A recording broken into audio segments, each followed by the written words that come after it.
Hi, it's me, Vicki Marie. And in today's video, I just need to warn you, I'm going to talk about what happens to bodies when they go into water. So I just want you to be aware of that. If you think that that might upset you, you're probably best not to watch this video. But of course, I just was thinking about it this morning and about why Nicola Bulley was not found for 3 weeks. This is the continual question, isn't it? It was said at the inquest that she drowned within 10 seconds of entering the water, that she fell into mysteriously, accidentally, and why was she not found then? And the investigations that I've done this morning, they haven't helped me to explain that total mystery. They've in fact made it even worse, if you like, made it even stranger. It's still, we have no evidence that Nicola was not in the water those 3 weeks or 23 days that it took to find her. We don't have any evidence. We don't have any evidence of anything foul play, just as we didn't have any evidence that it was an accidental death, but it didn't seem to matter as far as the inquest result was concerned. So I'm going to do a couple of videos about the actual nuts and bolts of things.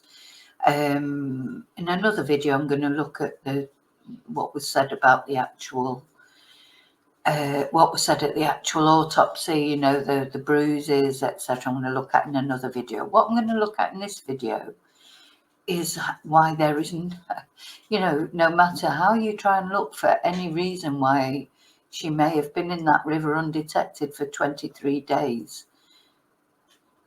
For all the science that people talk about what happens to bodies when they go into water, or what happens to people when they drown, you can't back it up by any sort of evidence. And this was not concentrated on in the inquest. In the inquest, it was all about the experts saying what would happen to a body or a person if they fell in 4-degree temperature water. What would happen that, if that happened, if could have done this, this might have happened.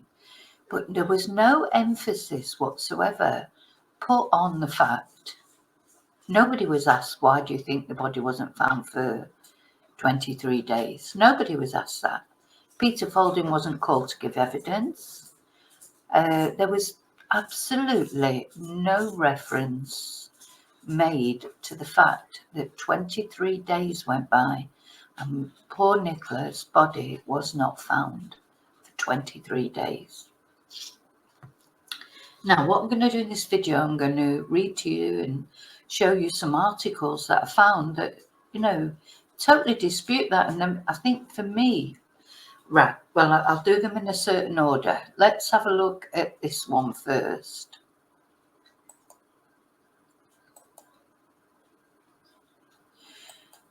Now, this article is talking about, sorry for the graphic language, the dead man's float. Why are bodies in the water always face down? So apparently, this is an American article. It's from 2005. It doesn't mean to say it's not relevant now. But apparently there was some issue at the time that the governor of Louisiana, for whatever reason, accused officials of taking too long to recover bodies. So it sort of raised this question, do bodies always float face down? And the answer that's given in this article is, as a general rule, yes.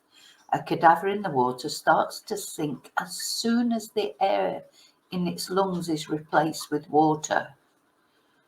So, according to the experts, self-proclaimed experts at the inquest, Nicola died within seconds of accidentally falling into the water.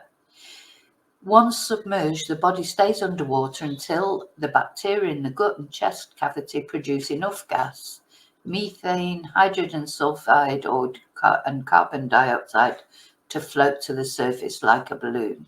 So bearing in mind that on that very same day, everyone was out there looking for Nicola in the river.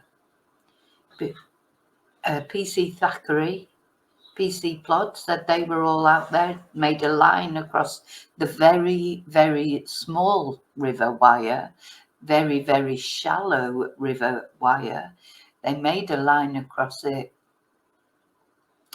They searched it, you know, right up to the weir. The fire brigade searched, the Coast Guard. There were waders. There were cadaver dogs, and that's very significant, the cadaver dogs. This was just on the first day. Is that the only day that they did that? Because that's the other thing. It's either, you know, total police failure, or she just wasn't there. Because if they just did it the first day and they didn't search it properly and they didn't search the snag areas properly, why is that it? Did they just do it that first day? Well, and then of course Peter Folding went out in his boat and searched as well. But nobody found her. But according to this and according to other videos we've seen from experts, and according to even one expert that was called at the inquest who totally contradicted what everybody else said, a cadaver in the water starts to sink as soon as the air in its lungs is replaced with water. And according to the inquest, that was 10 seconds for Nicola. And once she's submerged, or once a body is submerged, the body stays underwater, stays where it's put. Remember, you know, Emma's famous comment, a body generally stays where it's put. But anyway, stays where it drowns until the bacteria in the gut and chest cavity produce enough gas for it to float to the surface. This is what doesn't make sense. Surely people can see this. At first, not all parts of the body inflate the same amount. The torso, which contains the most bacteria, bloats more than the head and limbs. The most buoyant body parts rise first, leaving the head and limbs to drag behind the chest and abdomen. Since arms, legs and the head can only drape forward from the body, corpses tend to rotate such that the torso floats face down, with arms and legs hanging beneath it. So that this is what, you know, generally happens. I mean, there'll be exceptions, of course, there's always exceptions to everything, but that is generally, so this is the mystery, isn't it? And then my thing is, then when she did start to float, I don't understand why nobody saw her. Because lots of people, I've had messages, every day from people who went out there, you know, to walk along the river because they felt this connection. They weren't ghouls. They were concerned, you know, it was all over the news. You couldn't escape it. That's not being a ghoul. If something's all over the news and you live near enough, you would go and have a walk along there. I certainly would have gone. That's why Jason was there. That's why lots of people there. It just happened to be Jason that saw the body, but it could have been anybody.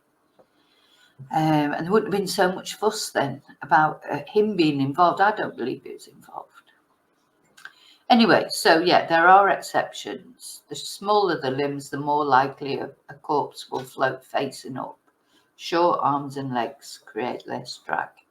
So it's possible, but even so, it still would have been seen. Now, then it says, if a body stays on the surface of the water for a long time, it will release the built-up gas and sink once again. And decomposition continues underwater. More gas accumulates and the body may become what rescue workers sometimes call a refloat. Now, did that happen with Nicola? They are at a more advanced state of decay and they may be more evenly bloated and thus more likely to float face up. Now, bodies that are dead before they reach the water could have different floating patterns. A corpse that falls in face first might remain on the surface, since there would be no way for the air inside the lungs to escape. But a face-up corpse would fill with water and sink in the normal fashion. So it's interesting, isn't it? So that was one article that I found that I thought was interesting.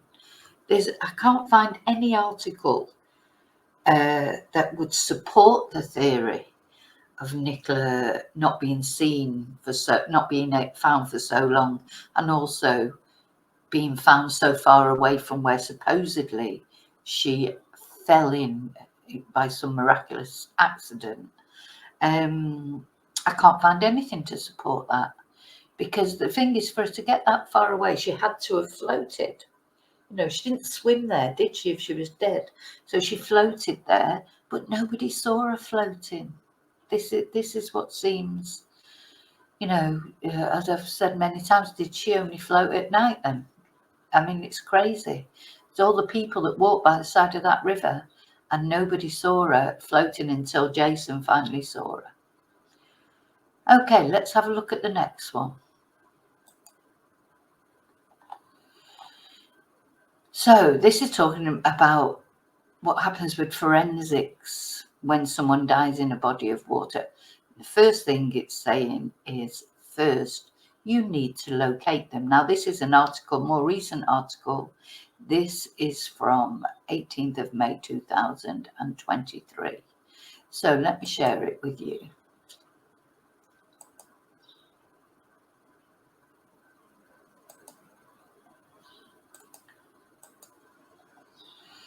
So, yeah, forensics are different. When someone dies in a body of water, first you need to locate them.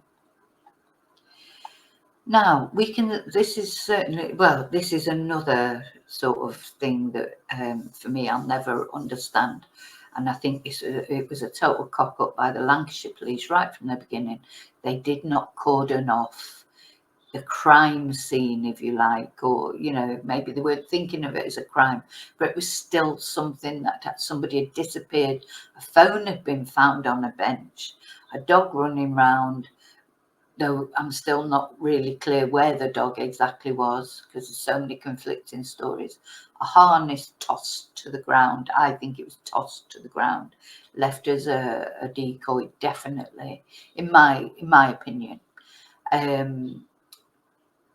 But no, the Lancashire Police, in their wisdom, maybe it's because it was a little village like that they thought nothing ever happens in a little, you know, nothing criminal ever happens there. I don't know, but we've seen the crime statistics from that village for violent crime. They were actually quite high for a tiny little village like that. And I'll link it to the video. I'll link out in the description box. I'll put the link for that video if you haven't seen it, when we looked at the crime rates in and out the area. But I really believe that they totally cocked up. They just, for whatever reason, they did not cordon off that area where a woman had gone missing. Well, surely their first, and I'm talking before they checked any CCTV. You know, they're saying that when they checked CCTV and they couldn't see her leaving the area, but bearing in mind they never saw her going into the area either. Before they'd even done that, just the fact that a woman had disappeared walking her dog should have been treated as a crime scene, a possible crime scene. Her phone just found like that. That's where, to me, the police just started their useless. I just, it's so annoying, the investigation from the beginning, from not treating it seriously, from, you know, just not cordoning off that area. Anyway, let's read what this article's got to say. While the iconic crime scene Do Not Cross tape may be a familiar sight on land, it's a different story when it comes to water. With no way to tape off an entire lake. Well, we're not talking about a lake here, we're talking about taping off just that area around the stile, around the bench. So investigations under or beside the water present a unique challenge.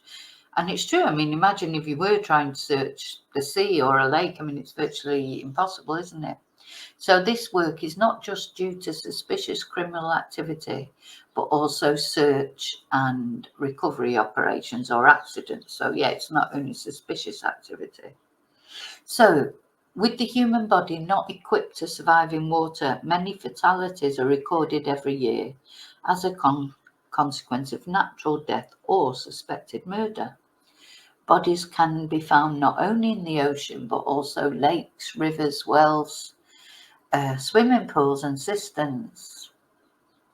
Sometimes the scenario is more complex, such as a 2021 case when a body was found concealed in a wheeled bin at the bottom of a dam, or when the severed foot of fraudster Melissa Caddick was found in a shoe washed up on a beach. That was a strange story. I don't know if you know that story about Melissa Caddick, but I must cover that one day. I'll put it on the list. Very strange story. Investigators called to such scenes must rely on specialised techniques and technology to gather evidence and piece together what happened. And sometimes they're supported by experts in the niche and multidisciplinary field of aquatic forensics, such as our research team. So this is Murdoch University, so they must be some sort of specialists. So the sheer size of a body of water can make it difficult to know where to start, but there are always four main questions to drive the investigators' work. Who are the victims? How did they die? When did the death occur? And when did it happen? So now, first issue is finding the body. Sometimes the first issue is finding the deceased person. Depending on the body of water and the circumstances surrounding the case, teams of divers can be dispatched to conduct a search. Since investigators and pathologists usually do not experience the actual scene and will see the victim only when retrieved, underwater images and memories provided by divers become essential. That's why the coroner sent PC Plod back to the river to take that video, which basically just makes, to me, just proves the opposite theory that Nicola fell in by accident. Anyway, narrowing the search is a pivotal first. Oh, sorry, I've missed. The safety of the divers always comes first, yeah. Now, I think he's talking here about really when you're doing a recovery in a large body of water. So obviously, if you're in a massive lake or in the sea, or, you know, you've got to think about the safety of the divers. And now this is really good, because the thing I started off searching to come up with these articles, because what's been really bugging me as well is because, you know, people saying, oh, that if the body travelled and this might have happened, that might have happened. But the cadaver dogs, if she had been in the reeds or caught up somewhere, they had cadaver dogs. You know, sorry to be graphic, but, you know, just after a couple of days, bodies start to smell. You know, they start to decompose just after a couple of days, maybe even one day. You know, so it's not, you know, why did the dogs not find her? If she was, so the sonar boat didn't find her, she wasn't on the bottom of the river. But why did the cadaver, or did they not look oft enough? You know, I still don't understand why on that day when Jason finally saw Nicola, there was nobody around. Now, I had a comment on my, let me read this comment. They won't mind because they made a public comment.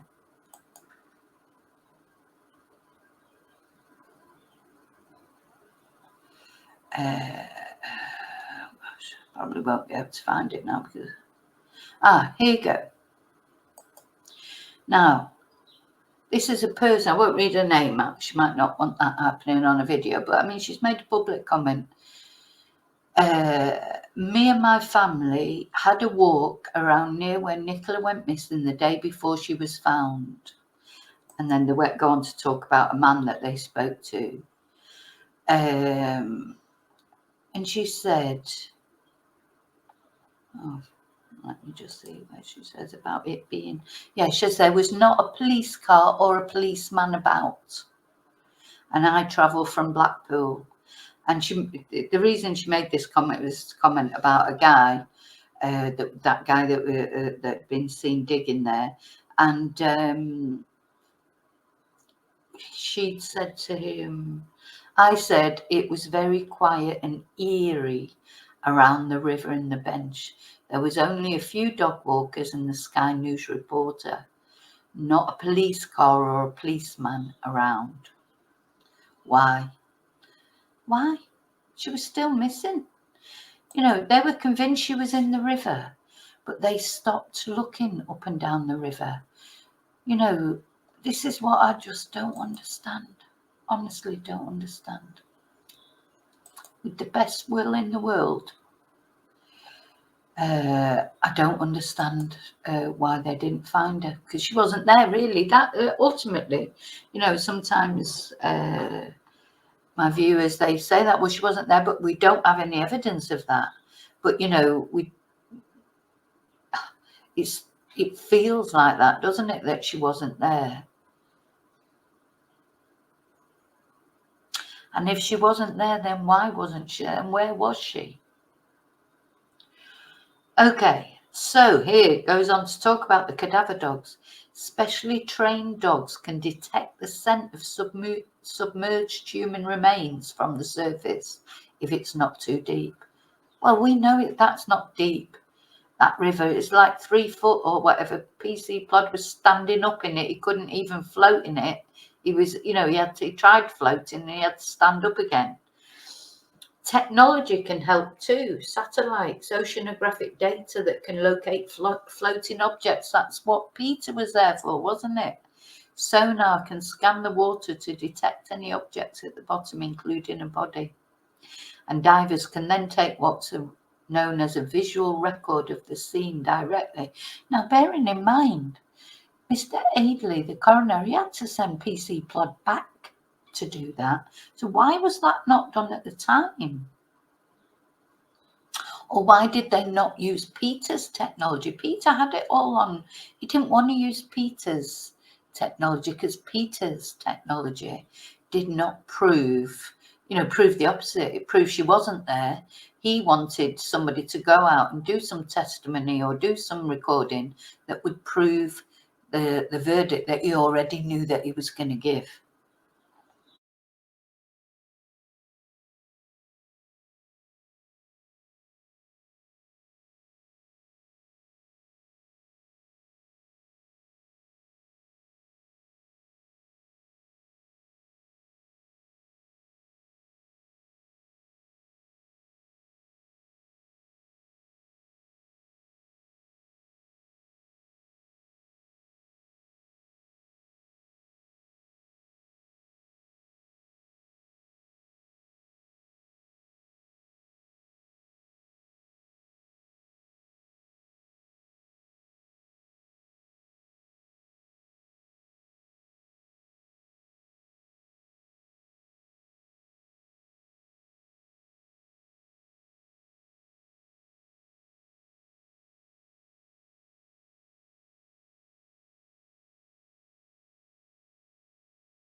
Yeah. So divers can then take what's known as a visual record of the scene directly, which Peter had. Why was that not used in the inquest?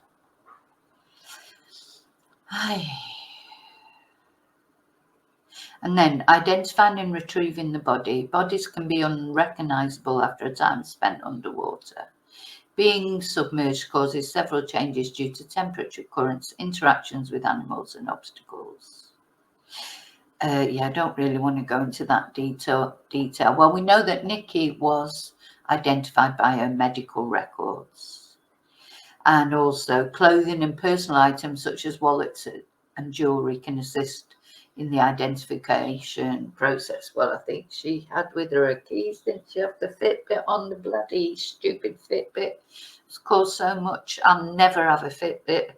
It's just like, it seems to sort of prove things and not prove things. You know, it's two, the Fitbit. At the end of the day, you get one expert saying one thing, another expert saying another thing. It just all goes, you know, and in the end you think, well, where's the truth again? And so to avoid losing personal items during recovery, amphibious body bags have been developed. They allow body collection directly from the water, retaining associated objects, but allowing the water to drain away. And I think that's what Nicola was probably brought out of the river in. You know, there's a lot of said about, I don't think even, anyway, I don't want to go into that, but I think Nicola's body would not have been on view as she was being pulled out of the water. She would have been in one of these bags, and it would just collect everything, all her, you know, her clothes, any personal items, etc., but allow the water to drain away. Now, this is interesting. So, drowned or already dead? So, one of the main questions is if the death happened in the water or elsewhere, with the body dumped afterwards. That is one of the main questions. Now, worldwide, there are an estimated 236,000 annual drowning deaths.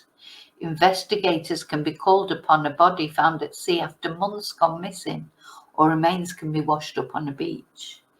Now, this is interesting because I think that Home Office pathology report wasn't very.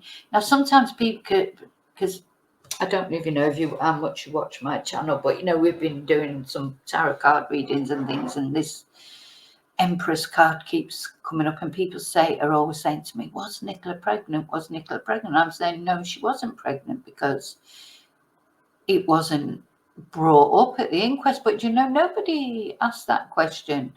You know, I mean, the Home Office forensic pathologist, Alison Armour, she answered questions, but she was never asked that question.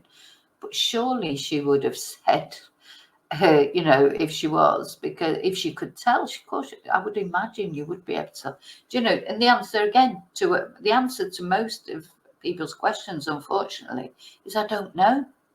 I just don't know. And anyone who tells you they know, they don't. So, you know, you often get, unfortunately, even creators like saying that this happened and that happened, that with absolutely no evidence. We don't know.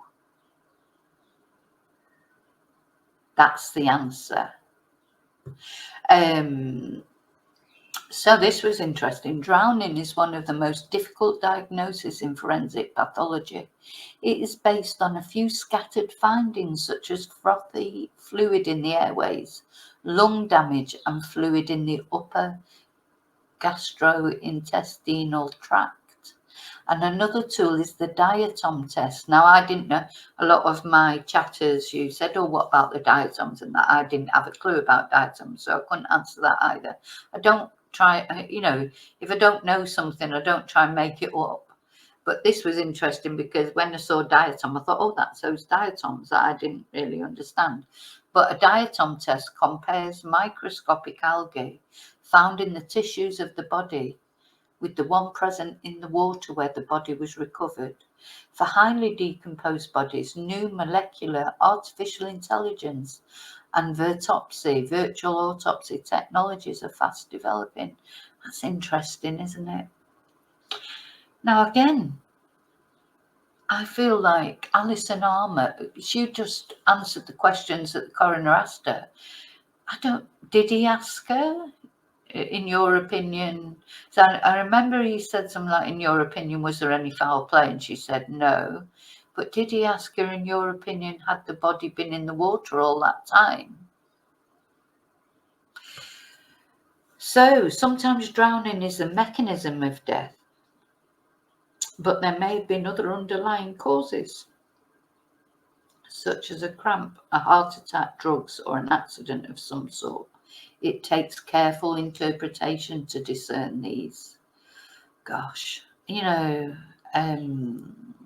were strange things about, there was the blood on the chin, there was the big bruises, there was so many anomalies with Nicola. Just wasn't done properly, was it? Anyway, then it goes on to talk about different tools, old tools and new technologies that are helping. Sorry, I was just looking down at a course there that they do, and I'm thinking I'd like to do a course actually. Anyway, so some things that they're using are photogrammetric surveys developed to map submerged archaeological sites, and underwater drones equipped with multiple sensors, special lights and acoustic imaging technologies to locate submerged targets. This helps to distinguish large items such as shipwrecks and vehicles, bodies or bones and pieces of clothing. After retrieval, macro and microorganisms can provide information on the provenance, the causes of death and the submersion time. So, unlike the standardized methods on dry land, procedures in underwater criminal scenarios are still being developed. Forensic scientists are borrowing the knowledge, techniques and tools from other fields such as underwater archaeology and marine biology, but without the crime scene tape. I mean, it's fascinating, isn't it, really? It's so interesting, and it makes you realise how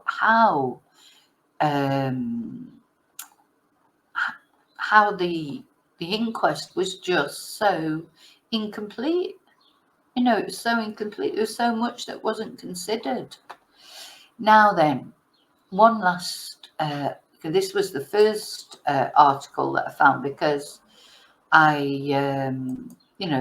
my first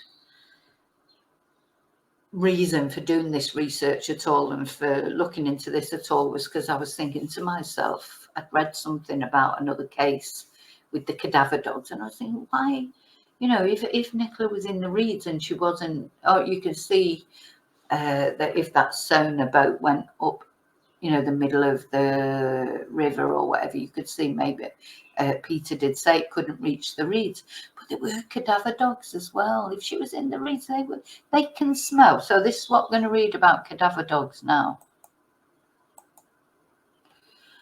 And it's ironic because looks like Willow, one of the dogs that look, these dogs, Springer Spaniels, etc., they are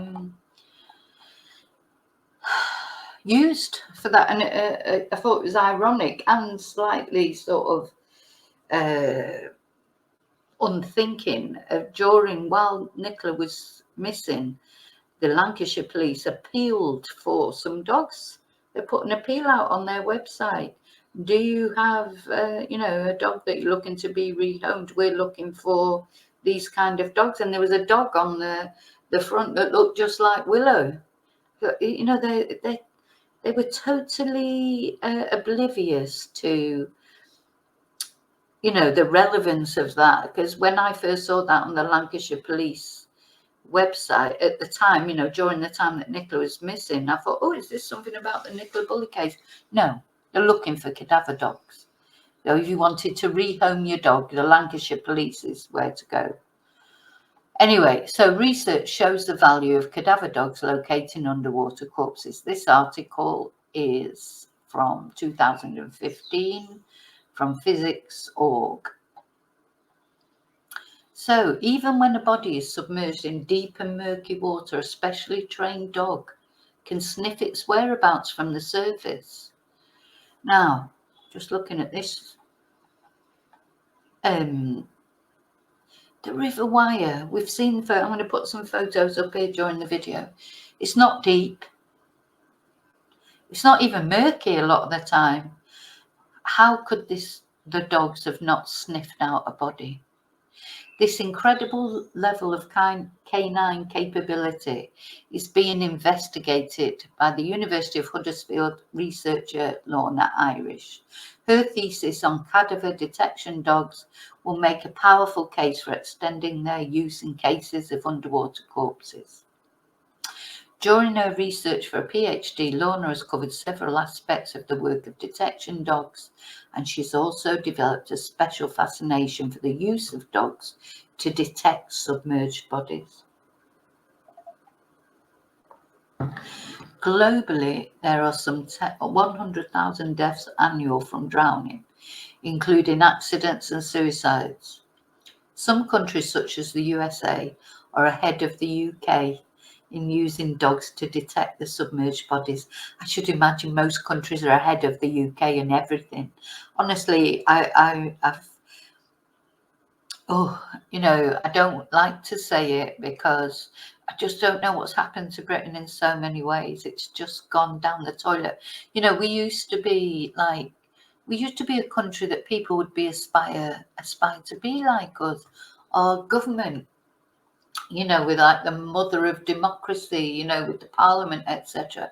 Our police are respected all over the world. What's happened? What's happened to us? Well, that's what's happened to us. Tory government happened to us. That's what happened. Anyway, I won't get into a rant about that. When a body is on land, it is hoped it will stay in one place, but in water, a body can move in 3 dimensions, so it's a lot more difficult to locate and recover. It is, said Lorna, it's obviously absolutely fascinating watching the dogs work, she said. I've seen dogs locate bodies within a metre, and they've been quite accurate in depths of about 15 metres of water. Lorna's research has found that the dogs can only really be effective if they can get down to the level water to clarify the scent, or they may not be able to give a clear indication. Therefore, access to the water, both from the bank and particularly from a boat, is crucial to the success of a search. If the sides of the boat are too high, the dog will simply not be able to smell the water. Well, they could have paddled in that water in that river, and I expect they did, or they certainly should have done. They were in the boat. The river is not deep. The dogs could have, put their PC Thackeray, in his video, he was literally paddling through the water. It was only up to his shins, so a dog could have walked through it. There is also evidence that tasting the water is important for the dogs as well. According to the handlers, many of their dogs taste the water, says Lorna, and we think that this is a confirmation mechanism used by the dogs to confirm the presence of a body. Gosh. Like snakes, dogs have a sensory trigger called the Jacobson's organ, which can collect chemicals from the air and also from the water, and the dogs may use this to confirm the indication of a body. Very interesting. Anyway, cadaver dogs detecting submerged bodies took Lorna for her research to Ireland, where the practice is well advanced. In the Republic, Lorna witnessed a natural search. Wish they could have fucking took Lorna and her dogs to St. Michael's, couldn't they? For the victim of a fishing accident in Loughrea. She was on board a boat while the dogs, sniffing the waters from the deck, detected the presence of a body, and she witnessed training exercises in which a human cadaver was simulated by a dead pig submerged in a body bag. Well, the poor pig, oh God, I don't like the idea of that, but then you think of it, it's such, oh God, I can't get into that ethical conundrum. Using dogs to detect a submerged body is not foolproof, but is a valuable extra tool, says Lorna. However, it's a practice that is not widely used in the UK. Largely, this is down to the lack of dogs and lack of money. Training a cadaver dog can be expensive, and then there are other costs like funding a boat, or the dog may have to be brought in from another police force or organisation. It's all about money in the UK. You know, this austerity, your safety has been compromised because the Tory government does not think it's important enough to train the police properly. We saw that with the stupid policewoman arresting the autistic girl. You know, not trained properly. Even now, the fucking dogs aren't trained properly. And you know, this makes more sense now to why the Lancashire Police, because I thought, what they advertising for dogs for? You know, for actually, I don't know if it'll still be on there, but I'm going to have a look because I remember noticing it at the time and thinking, bloody hell, how obtuse can you be? You're sort of asking for dogs, asking people if they've got a dog that they want to rehome, because what is that? Because they can't afford to buy their own dogs. You know, and if it really does come down to that, you know, why don't they have? If they can't afford for each sort of different, I don't know about let's find this, but where's if they can't afford their, you know, a different one for each police force, because obviously, you know, there's a lot of police forces, they should have a centre, you know, a central one place where dogs are trained, and these dogs then can go all over the country. That would be my idea anyway. You know, if you want to make it cheaper. I don't think I can go back to that post. I think it might have been on Facebook actually.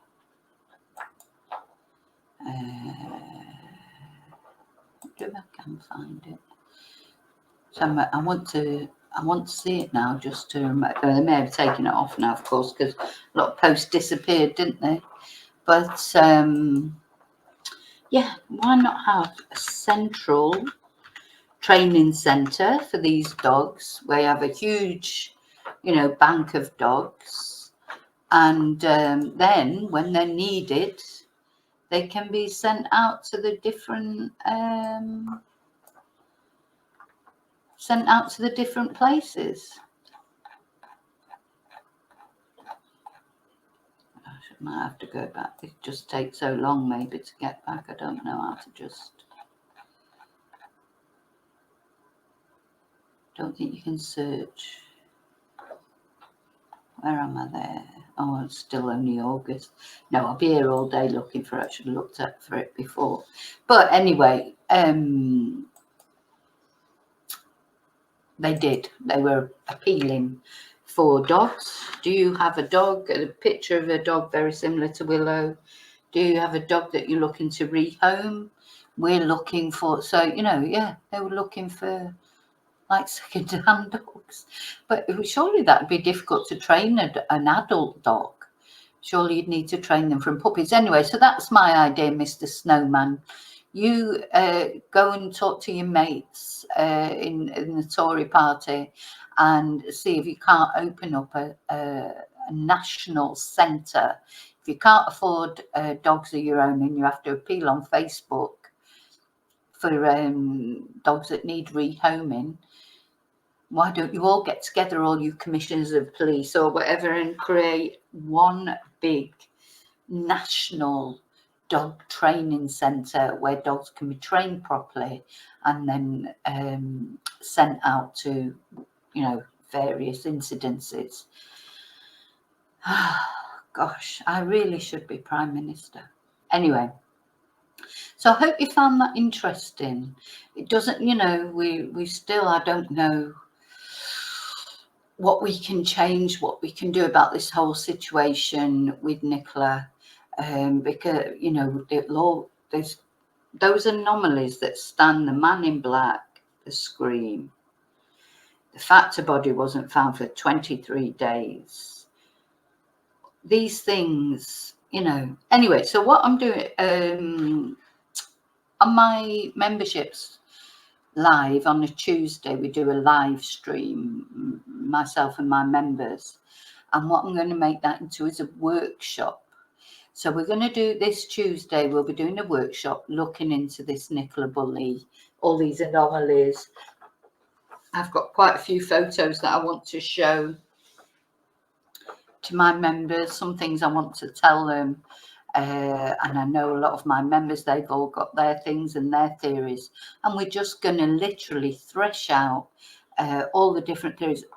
May not come to anything, but sometimes it's good for us to talk about it all together. So I'm going to have some members, actually, I've never done that before, actually have people up speaking as well. See if we can have some direct conversation. So that's this Tuesday, which will be 29th of August, Tuesday 29th of August, in the members live stream, which will be at 8 o'clock in the evening, Spanish time, 7 o'clock English time, and I think it's a 4-hour difference for EST. So if you want to join in on that, please become a member. Becoming a member is €1.99 a month, and it is cancelable any time. So you're not signing up for a year. If you do that and you join the first members live stream and you don't like it, you can always cancel afterwards. Okay, so I'm going to love you and leave you, as they say now. Remember to always live and love very carefully. See, the other thing, sorry, and another thing, another anomaly, to, you know, they haven't done anything. If seeing how a terrible accident supposedly happened at that bench, they've done nothing to make it more secure. Are they going to do that? I know there's a lot of foliage around at the moment, and it'd be difficult. Well, to me, it'd be difficult to have fallen in before, but are they going to do anything? Are they going to make it safer? Seeing how this poor lady accidentally lost her life there within 10 seconds of falling into the water. Okay, so yeah, remember to live and love very carefully, very wisely. I will see you tonight in the Serial Killer Sunday live stream. And until then, may your God go with you. Thank you so much.